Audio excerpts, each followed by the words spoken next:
दिल्ली की Rouse Avenue court ने 6 जून 2026 को बिहार के साहिबगंज से भाजपा विधायक राजू कुमार सिंह को 31 दिसंबर 2018 की न्यू ईयर पार्टी में हुई हर्ष फायरिंग मामले में गैर इरादतन हत्या यानी आईपीसी की धारा 304 पार्ट 2 और आर्म्स एक्ट के तहत दोषी करार दिया है।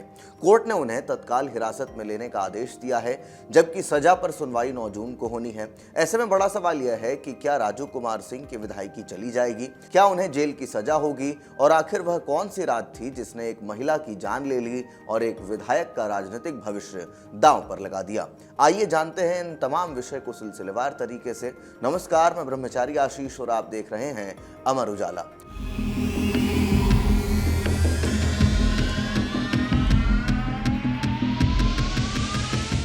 यह मामला सिर्फ एक आपराधिक घटना नहीं है, बल्कि सत्ता, प्रभाव, हथियारों के दुरुपयोग और वीआईपी संस्कृति से जुड़ा एक ऐसा मामला है जिसने वर्षों तक इस देश का ध्यान अपनी ओर खींचे रखा। करीब 7.5 साल पुराने इस मामले में अब अदालत ने दोष सिद्ध कर दिया है और 9 जून को सजा का फैसला आने वाला है। सबसे पहले आपको बताते हैं कि आखिर उस रात हुआ क्या था। 31 दिसंबर 2018 की रात दिल्ली के वसंत कुंज इलाके में स्थित एक फार्म हाउस में न्यू ईयर पार्टी चल रही थी। यह फार्म हाउस भाजपा विधायक राजू कुमार सिंह का बताया गया। पार्टी में बड़ी संख्या में मेहमान मौजूद थे। डीजे की धुन पर लोग नाच रहे थे। नए साल के स्वागत की तैयारियां चल रही थी और माहौल पूरी तरह जश्न में डूबा हुआ था। प्रत्यक्षदर्शियों और अदालत में पेश गवाहियों के अनुसार जैसे जैसे घड़ी रात 12 बजे के करीब पहुंच रही थी, वैसे वैसे उत्साह बढ़ता जा रहा था। इसी दौरान कथित तौर पर नशे की हालत में मौजूद राजू कुमार सिंह ने डीजे ऑपरेटर से गन वाला गाना बजाने को कहा। कुछ ही देर बाद उन्होंने अपनी बंदूक निकाली और हर्ष फायरिंग कर दी। लेकिन यह फायरिंग किसी फिल्मी दृश्य की तरह हवा में खत्म नहीं हुई। गोली सीधे डांस फ्लोर पर मौजूद 42 वर्षीय अर्चना गुप्ता के सिर में जा लगी। गोली लगते ही अर्चना जमीन पर गिर पड़ी और वहां अफरा तफरी मच गई। पार्टी का माहौल कुछ ही सेकंड में मातम में बदल गया। घायल अर्चना को तत्काल अस्पताल ले जाया गया, जहां डॉक्टरों ने उन्हें बचाने की पूरी कोशिश की। हालांकि उनकी हालत लगातार गंभीर बनी रही और 3 जनवरी 2019 को इलाज के दौरान उनकी मौत हो गई। मामले को और गंभीर बनाने वाला आरोप यह था कि घटना के बाद भी कुछ लोगों ने सबूत मिटाने की कोशिश की। जांच के दौरान यह आरोप सामने आया कि राजू कुमार सिंह ने डीजे स्टाफ और अन्य कर्मचारियों से खून के निशान साफ करने को कहा। आरोप यह भी लगा कि घटना के बाद पार्टी को सामान्य दिखाने की कोशिश की गई। बाद में राजू कुमार सिंह और उनके ड्राइवर हरि सिंह वहां से चले गए थे। इसके बाद पुलिस ने मामले की जांच शुरू की और दोनों को गिरफ्तार किया। अब सवाल उठता है कि आखिर अदालत ने उन्हें दोषी क्यों माना। इस मामले में लंबी सुनवाई चली। अदालत के सामने 32 गवाहों की गवाही पेश की गई। इनमें डीजे ऑपरेटर, पार्टी में मौजूद मेहमान, वेटर और अन्य कर्मचारी शामिल थे। इसके अलावा फॉरेंसिक रिपोर्ट, बैलिस्टिक जांच और अन्य तकनीकी साक्ष्यों को भी अदालत के सामने रखा गया।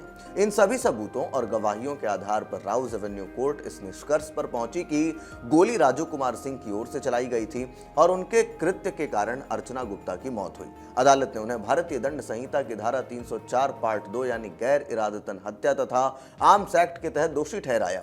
अब आपको बताते हैं कि आखिर राजू कुमार सिंह कौन है। राजू कुमार सिंह बिहार की राजनीति में एक जाना पहचाना नाम है। वे साहिबगंज विधानसभा क्षेत्र का प्रतिनिधित्व करते हैं और बिहार सरकार में पर्यटन मंत्री भी रह चुके हैं। राजनीति में आने से पहले वो लोक जनशक्ति पार्टी से जुड़े हुए थे और बाद में भाजपा में शामिल हुए। उनकी पहचान एक प्रभावशाली और मजबूत राजनीतिक नेता के रूप में रही है। हालांकि उनके खिलाफ पहले भी कई आपराधिक मामले दर्ज होने की चर्चा रही है। इनमें आर्म्स एक्ट और आपराधिक धमकी जैसे शामिल मामले जो है वो बताए जाते हैं। राजनीतिक विरोधी अक्सर उनकी छवि को बाहुबली नेता के रूप में पेश करते रहे हैं। अब सबसे अहम सवाल यह है कि कानूनी रूप से आगे क्या होगा। राजू कुमार सिंह को जिस धारा 304 पार्ट 2 के तहत दोषी ठहराया गया है, उसमें सबसे अधिकतम 10 वर्ष तक की सजा का प्रावधान है। इसके अलावा आर्म्स एक्ट के तहत भी अलग से सजा सुनाई जा सकती है। 9 जून को अदालत यह तय करेगी कि उन्हें कितने वर्षों की सजा दी जाए। यदि अदालत उन्हें 2 वर्ष या उससे अधिक की सजा सुनाती है तो लोक प्रतिनिधित्व अधिनियम 1951 के प्रावधान लागू हो सकते हैं। ऐसी स्थिति में उनकी विधानसभा सदस्यता स्वतः समाप्त हो सकती है।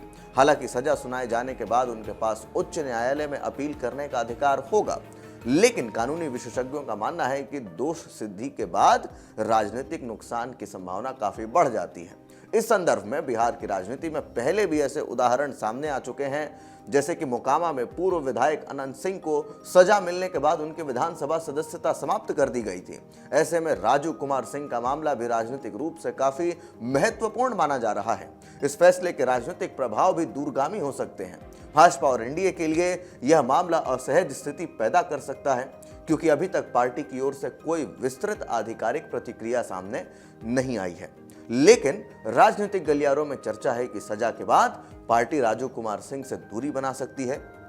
दूसरी ओर राष्ट्रीय जनता दल और अन्य विपक्षी दलों ने इस फैसले को भाजपा और एनडीए की कथित आपराधिक राजनीति से जोड़ते हुए हमला भी बोल दिया है। विपक्ष का कहना है कि कानून सबके लिए बराबर होना चाहिए और किसी भी प्रभावशाली व्यक्ति को विशेष छूट नहीं मिलनी चाहिए।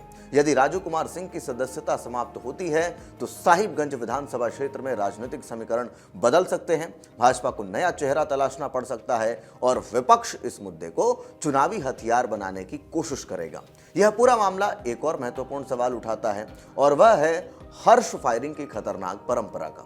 उत्तर भारत के कई हिस्सों में शादी, चुनावी जीत, जुलूस या नए साल जैसे अवसरों पर हर्ष फायरिंग की घटनाएं सामने आती रही हैं। लोग इसे जश्न का हिस्सा मानते हैं, लेकिन वास्तविकता यह है कि ऐसी गोलियां किसी को भी मार सकती हैं, किसी की भी जान ले सकती हैं। अर्चना गुप्ता की मौत इसी खतरनाक मानसिकता का परिणाम मानी जा रही है। एक पल का रोमांच और दिखावा किसी निर्दोष व्यक्ति के जीवन का अंत बन गया। अर्चना गुप्ता के परिवार के लिए यह संघर्ष आसान नहीं था।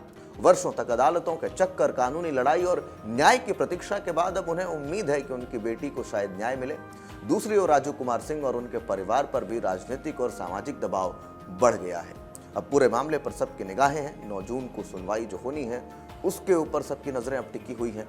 अदालत द्वारा सुनवाई के बाद जो सजा तय की जाएगी वो राजू कुमार सिंह का राजनीतिक भविष्य और उसकी दिशा तय करने वाला है। कुल मिलाकर यह मामला सिर्फ एक विधायक की दोष सिद्धि का नहीं, बल्कि यह संदेश भी देता है कि कानून के सामने कोई भी व्यक्ति बड़ा नहीं होता, चाहे वह आम नागरिक हो या फिर प्रभावशाली नेता। यदि किसी की लापरवाही से किसी निर्दोष की जान जाती है तो जवाबदेही तय तो करनी होगी। न्यू ईयर की एक रात में चली गोली ने एक परिवार की दुनिया उजाड़ दी, एक नेता के राजनीतिक करियर को संकट में डाल दिया। अब देखना होगा 9 जून को अदालत क्या फैसला लेगी और इसी के साथ यह फैसला बिहार की राजनीति में कितना बड़ा असर छोड़ने वाला है। इस पूरे विषय को लेकर आप क्या कुछ सोचते हैं? कमेंट बॉक्स में हमें अपनी राय लिखकर जरूर दें। धन्यवाद। आपके राज्य की खबरें, आपके शहर की खबरें सबसे पहले जानने के लिए देखते रहें अमर उजाला। चैनल को सब्सक्राइब जरूर कर लें और पाएं हर अपडेट।